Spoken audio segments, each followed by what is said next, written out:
Hi everyone, good morning. I hope you enjoyed first day at Cell and Gene Therapy Conference.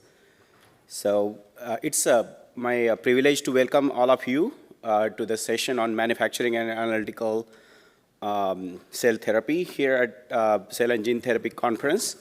I'm Mahesh. I work in Kite, a Gilead company. I work on process development. I specifically worked on fully automated cell therapy manufacturing process, worked on process characterization, process closure, and technology transfer to the manufacturing. With this landscape, I would like to take this moment as we are going through this conference. We will go through the pivotal moment. The therapies we are scaling today aren't just the scientific achievements, they are lifelines for patients.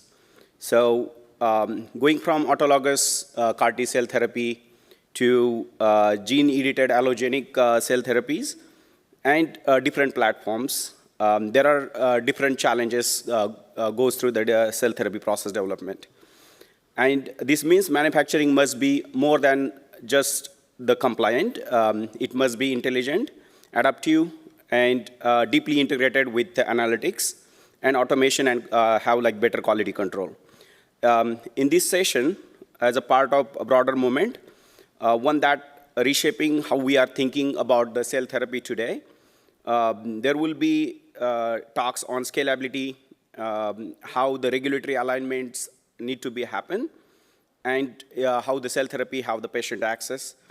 Whether you are here representing either biotech startup or global CDMO or regulatory body, your insights are part of shared mission to make transformative cell therapies, and it is reliable for most of them.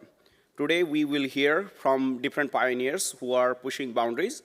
Innovations include next-generation sequencing or real-time QC and vector viability, engineering deployment of closed processes, and strategic talk about complexity on the scaling of autologous and allogenic therapies without compromising safety and cost effectiveness. As we move through this talk, I invite you to listen, not just for the data, but for the direction, and what are the signals that are pointing scalability success, what are the frameworks that are emerging to the balance innovation with the regulatory rigor, and how we can work as a community to ensure manufacturing excellence and translate into the clinical impact. Let's keep our conversation dynamic. I will moderating Q&A after each presentation. I encourage you to bring your question to the microphone, specifically that are the challenging ones, so that we can have a healthy conversation with the experts, so that we can have the respectful debate and collaborate the problem solving. With that, I would like to invite our first speaker, Amy Shaw, to provide her talk on scale out versus scale up of the cell therapies. Thank you all. Thank you.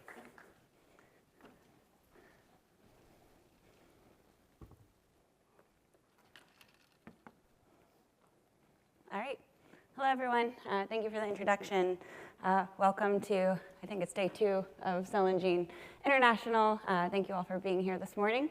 So I'm Amy Shaw. I lead process and product development at Takeda. And today, we'll be talking about scale out versus scale up strategies to really maximize your cell therapies. Sorry. Oh, there we go. All right, so we're going to cover a couple topics today, starting with what is scale out versus scale up, some of the benefits and drawbacks for scaling your cell therapies, of course. We're going to walk through a few case studies of things that we've gone through at Takeda and how we approach the different problems regarding scale out versus scale up, and then just cover some key takeaways. So regardless if you're doing an autologous process where you're taking cells from a patient and returning them to the same patient at the end of the process, or an allogeneic process in which you're taking cells from a healthy donor and dosing many patients, I always like to think of cell processes as a series of process units. So we start with isolation and activation of the cells, looking for those cells of interest, activating them, sending them on their growth journey throughout the process, at which point then we'll consider genetic modification. Yeah?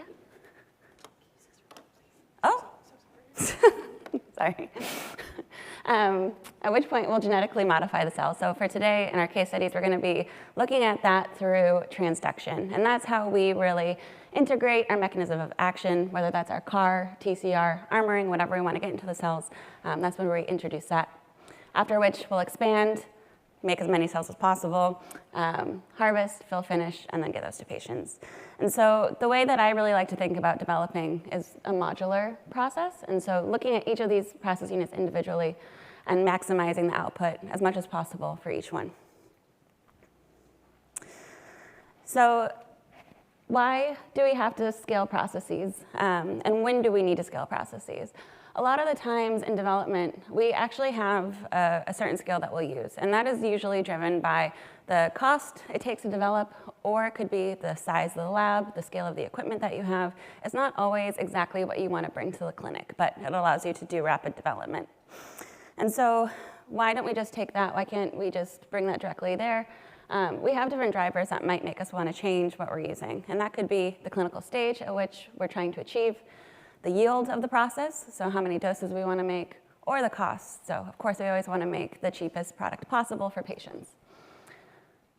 And so just a quick definition, in case anyone's not familiar, scaling up is when you just take that process unit and you look to make it larger. That could be through plugging it into a larger volume system, whether that be just a vessel, a bioreactor, whatever it might be. And the other end of this would be to scale out. So you take that process unit as defined and then multiply it over multiple vessels, whatever you might have. But you could also have a combination of these two in which you would slightly scale up and then still have some redundancy of that process unit. And that might help you to achieve somewhere in between these two scales of your process. So how do we pick if we want to scale out versus scale up? We have some benefits and drawbacks that we think about as we're choosing our strategy to go forward. So obviously, if we scale out, because you're taking that same process unit that you're using in development and just multiplying it over, it can be a lot easier to maintain your CQA because you're not really changing your system. And when I say CQA, sorry, it's a critical quality attributes. This can have a low upfront cost because in development, you're already working in a similar scale. And that can also yield faster timelines because you're not waiting for equipment or new technology. But if you just scale out, you can definitely limit the potential of your system.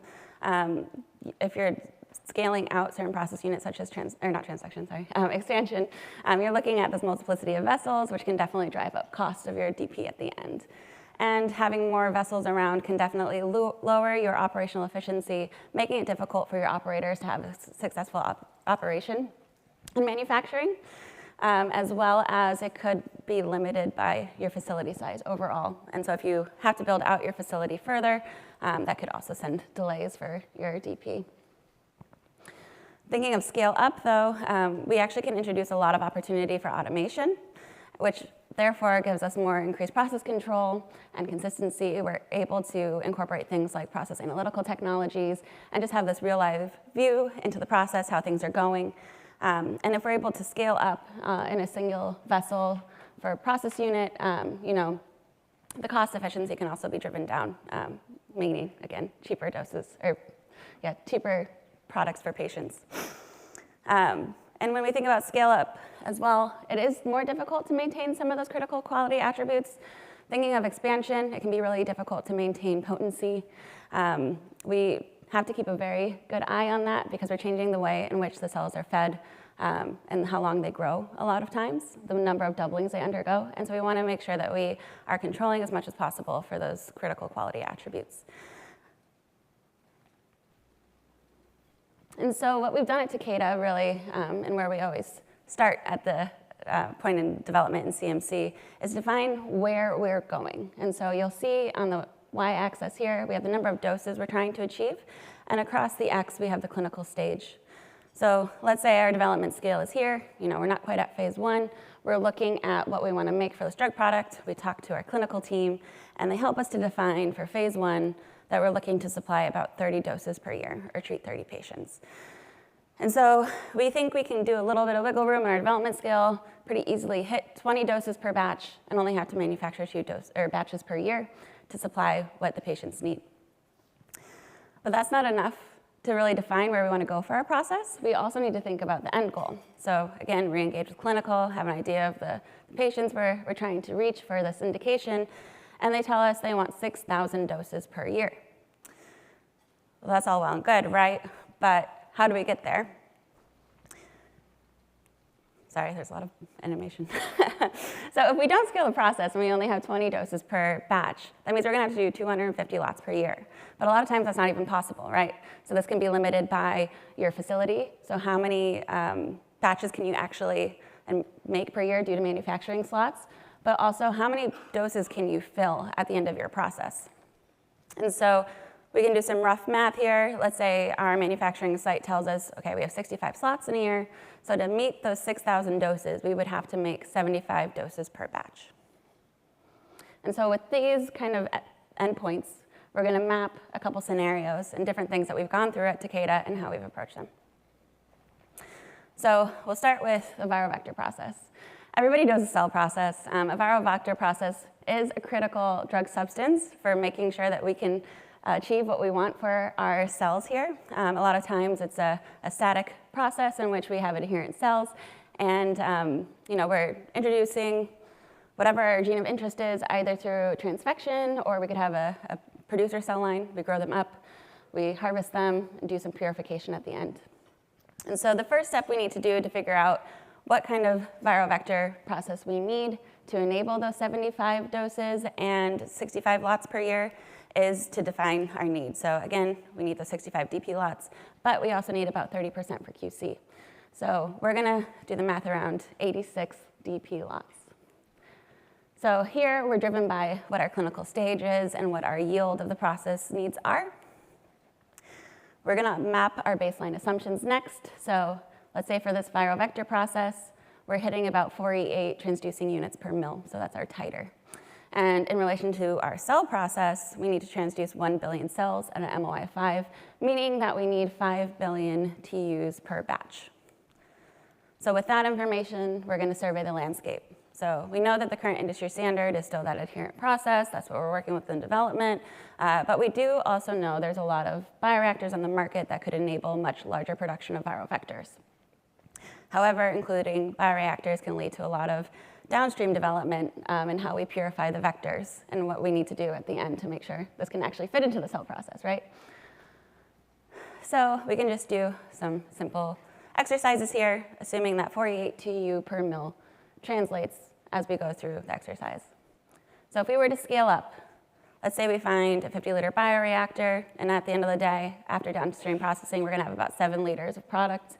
If we do the math, that's about 2 E12 transducing units total. That's way more vector than we need. This is enough to actually support 400 DP lots. And so we see a lot of drawbacks here, right? Not only are we going to have to develop the upstream process into a bioreactor and change the fundamental process itself, right? We're looking at suspension cells. We're looking at maybe microcarriers if we can't do that. But we're also looking at downstream processes that need to be changed. We might need a chromatography, et cetera. So that's a very long process development timeline. And on top of that, we don't know the stability of our process, or our viral vectors here. If we're early in development, if we have 400 lots, we could just lose all of that product because it's going to take us 5 or 6 years to go through that amount of viral vector. So with that, we'd recommend we don't pursue this option of scale up for our viral vector. Instead, we looked at what our scale out process would be. So if we took that upstream process unit in a vessel and we just did multiple vessels, that would give us about 2 liters of our final product, our DS substance, and 8E11 transducing units. And that math really leads to 160 DP lots, which is a lot more in line with that 85, right? So we're looking at about 2 years worth of viral vector. So there's still drawbacks. We need to look at downstream development. How are we going to deal with larger volumes? We're going to have to look at our TFF systems and our sterile filtration systems and make sure they're fit for purpose for this larger volume. But we don't have to redo upstream development, and we can have a much more, I guess, in-line production of our viral vectors. It's about 2 years worth. So what I'd like you to get from this exercise really is you don't always need to scale to the largest process possible. We're just looking to really meet what we need from the process itself. So another problem we had to tackle at Takeda is how do we maximize the amount of product at the end so we can drive the cost down for patients? So really here we're looking at expansion. So if we define the need here, again, we're looking at 75 doses per lot. So yield and cost are our drivers this time. And so when we map where we are in the development space and what our assumptions are, so currently, let's say we're transducing about 1 billion cells. Our dose is 5 million CAR-positive cells, and we have a 50% CAR expression. So that means we're looking to dose about 1 billion total cells, let's say. So our current fold expansion in our process is only 20. But in order to be able to hit the 75 doses per lot, that means we're going to have to drive up fold expansion up to 75. So that means a lot of development is going to be required. And how are we going to support the cells to do this? So again, we survey the landscape. Luckily, again, there's a lot of options out there. There's static bioreactors and vessels that you could use, or the suspension bioreactors. There's a ton on the market. So we at Takeda are lucky enough to get to play with a lot of these different things, right? And get an idea of what might work for our cells. So, but of course, we go through the exercise first of the scale out of what we're currently doing in development make more sense than scale up. So with a fold expansion of 20, we're looking at multiplying the number of vessels that we're currently using.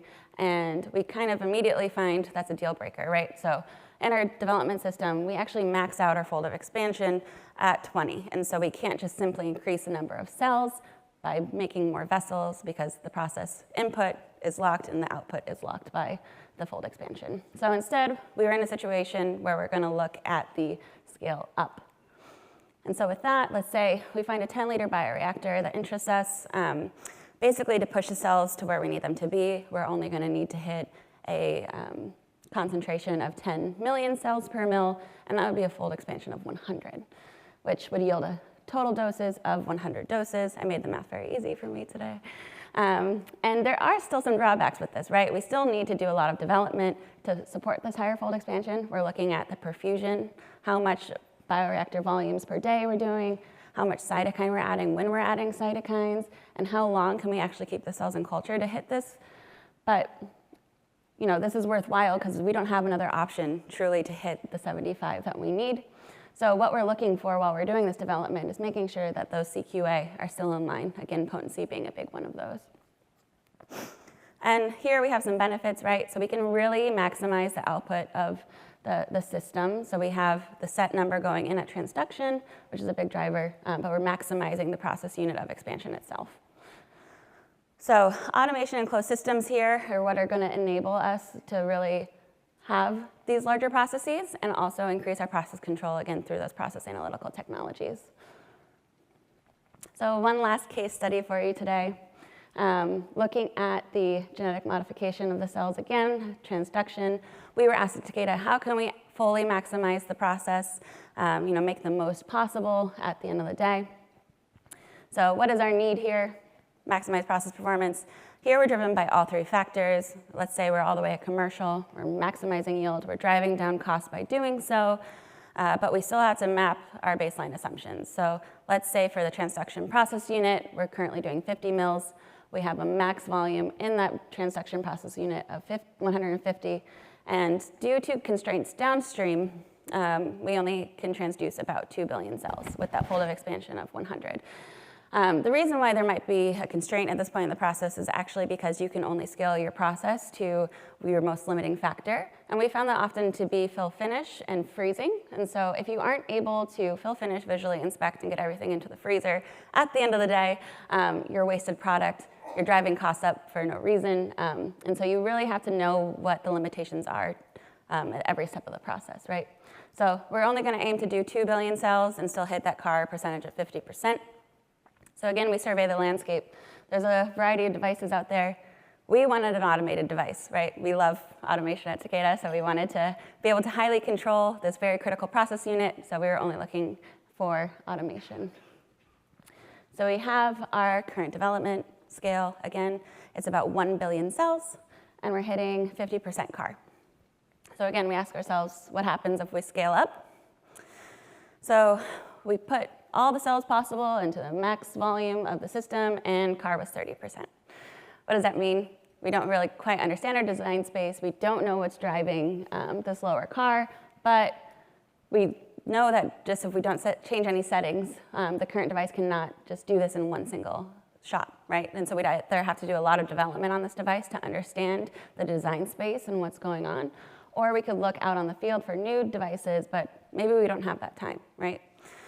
So instead, we asked ourselves, can we scale out the system instead? So let's say we split it over 3 or 4 devices, each one's 140 mils, so we have 500 million cells each, and we're able to hit that 50% CAR. But there's still a lot of drawbacks here. So this doesn't maximize the total potential of the process unit. It's also very cumbersome for operators, right? So if they have to keep track of 4 devices in a manufacturing suite, not only are you not making the most use of a small space, but it can lead to a really long day by the time they get through all of their QA, QC checks at the end of the day, right? So instead, what we did was pursue, again, this sort of combination where we looked at leveraging multiple devices, finding a good volume for each one, and splitting the cells across them, and still were able to achieve that 50% CAR. And so what we did was really, we scaled up to where our system could maintain our CQA, but we limited the number of devices to make most use of our manufacturing. And so you might find that your best processes are actually a mix of scale up and scale out.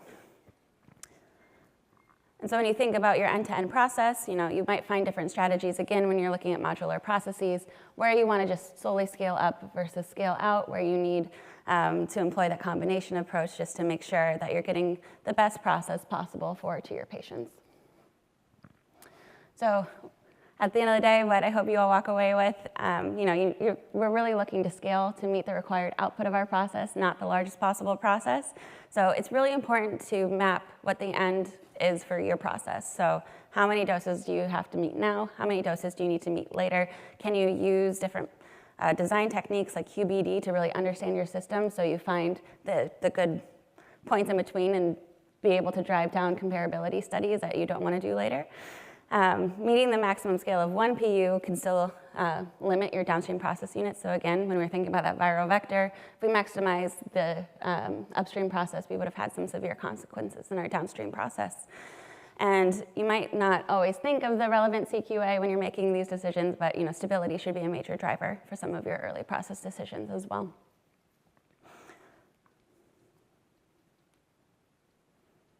Sorry. Okay, there you go. Automation and closed systems are going to enable your scalable manufacturing. So investing in automation allows for your increased process control. If you're not able to just invest in automation right away, I recommend working with your vendors, asking for demos. They're always really helpful in making sure that you can meet ends meet and be able to assess their technology, right? Moving from static processes to automated processes can be very difficult. So that's where you're really going to keep an eye on your CQA, such as potency, so you can avoid massive comp studies down the road. And optimizing for operational efficiency is very important because you can't have a chaotic process in which your operators cannot achieve. And lastly, your processes might be a mix of scale up versus scale out. So you can achieve your maximum process through modular development. Optimizing each process unit is very important. And you can increase the control of each process unit, again, through automation. But remember, when you're scaling your process, look for your most limiting process unit, whether that's the end of the process or if it's the amount of viral vector you have, whatever it is, find your limits and base your scale around that. And so thank you so much for the time today, and I can take any questions.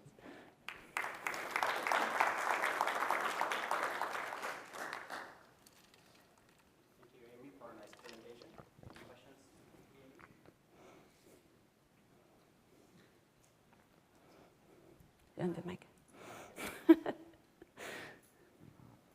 Thank you for the presentation. You've clearly spent a significant amount of time on these processes at Takeda. Takeda is known for being very innovative in the field, and we really applaud that.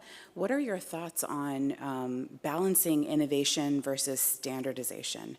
Not everybody has the bandwidth to do what Takeda can do, which is beautiful, and there's always new things on the market, new pieces of equipment, new bioreactors, new processes. Do we get distracted by the innovation? Does it limit us in being able to get through our therapeutics and get to the end game faster? And does Takeda consider standardization and balancing the innovation that you so clearly bring to the market as well? And thank you for the presentation. Yeah, thank you. I think there is definitely a balance. So at Takeda, we actually aim to achieve platform processes.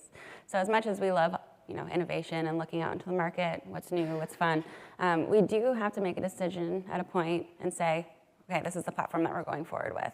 Because what we like to do to speed development for our later renditions of our cell therapies, where we could just change our gene of interest or just our CAR target, is just changing solely the transduction process unit, but keeping the rest of the process the same.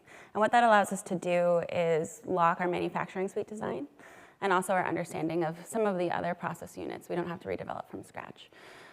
And, I guess, for us, we're very lucky, again, we get to test a lot of different automated systems. We work with a lot of vendors to do so. It can be really hard as a developer to share some of the output that we get, let's say, by fully mapping our design space. What I think could really help the field is if some of the vendors actually could do some of that in the background. Let's say we pick a model system, alpha beta T cells are familiar to most people, right? We could really map some of the design space. So, whether that's the cells per mil of a system, what are the limits for that for a given process unit? It could also be, some of the bioreactor volumes per day, like what is optimal for a given process for that device. Again, as a company, there's always those trade secrets people don't want to give out. But as vendors, perhaps, that those guardrails could be given to us, and then we could spend less time developing some of that design space. I think some vendors have been very good about that, right? So when you think about like the CPACs, it's like something people are very familiar with. You think about the intermediate volume, the vendor's always been good about saying, okay, 1E8 is what like the maximum cell concentration should be. That really helps us as developers, because then we're not going to lose the cells in something so simple and then not know what to do because we don't understand what that part of the process is.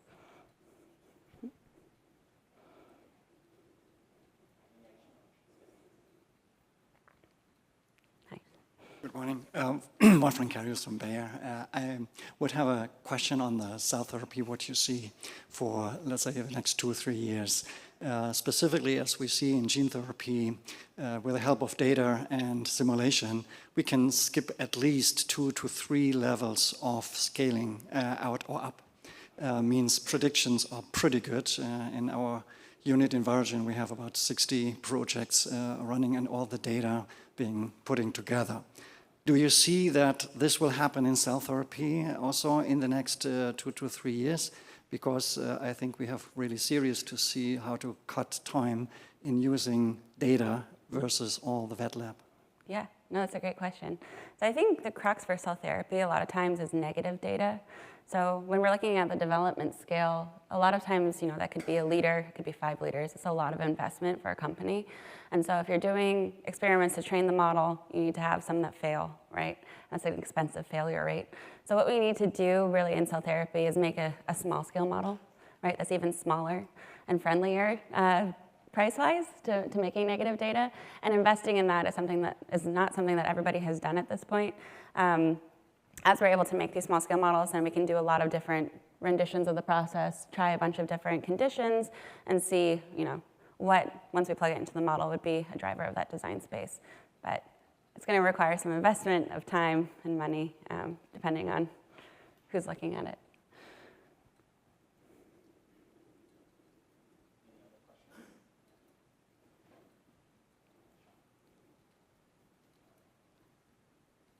Very good presentation. Sean Wang from Kite. Just on your last case study about scale out versus scale up, a lot of time we face the issue every time you're trying to kind of customize the size, you work with a vendor, it takes like several months to customize a disposable kit. How do you guys balance your process requirements and the time you need to invest with the suppliers to kind of create a customized kits for development, and then face the issue, you may have different volume implemented to the manufacturing, right?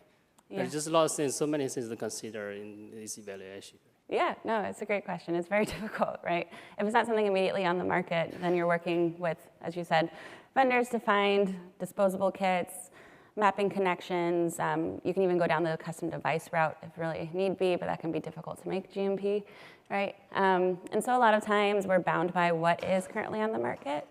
And that's where that combination approach really can come in handy, where you can look at what the maximum capability of a system is, right? So what is that max volume for that? Can I just slightly scale out that process unit to a manageable number of devices, working with your manufacturing colleagues to determine what that manageable number of devices is in the suite?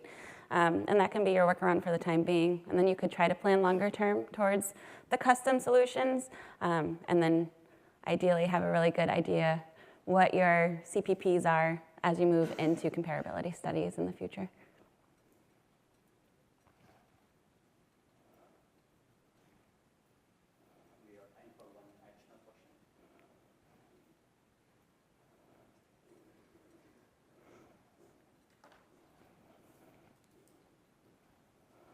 Hi, Corey Colangelo from Elevate Bio. Great talk. You spoke a little bit about comparability. Could you maybe speak a little bit to the considerations of scale out versus scale up with like comparability respect? Yeah, sure. Again, I think it's safe to say that when you're scaling out, it's a lot easier to hit comp, right? Because your CQAs are going to be maintained in your system if you're just multiplying that system. It's a little bit more difficult when you scale up. So thinking of bioreactors, again, you're looking at so many different changes to the process. Depending on who you're talking to, they could have a lot of, I guess, pause in what that might mean to the process. I think importantly, when we think about comp, we're looking at changes, ideally, that we don't have to go back in vivo, right? Because we don't want to generate safety data that might end up looking bad. And so we want to make process changes that we believe are safe to the product. We're going to maintain the CQAs that we've already defined. But yeah, I mean, sometimes it's unavoidable and you have to go down the whole route, you know, redo all of those safety studies that you've done just to make the most of your process. Thank you. I do have one question. Yeah. So if we have scaled down the process and one similar patient is going through like 2 or 3 different reactors, right? Mm-hmm. How do you manage batch-to-batch variation? Do you mean variation between the bioreactors? Yes. Mm-hmm. We'll be pulling up again that as a single dose later on, right? Yeah, I think, it depends on your manufacturing, I guess, work stream or schematic, right? So if you have a process in which you can take those separate bioreactors and mix them at the end during your harvest and fill finish, then you have, you know, ubiquitous population, that would be your dose. If you're looking at having to dose those separately, whether that be because you've defined separate harvest days, whatever it might be, it's a little bit harder to control. I think that's where the process analytical technologies can really help you, because you'll have that real-time view and be able to say, you know, oh, the viability of this is similar to this, so we feel comfortable. You know, if we freeze these separately, they should be most similar. Okay. Thank you. Thank you.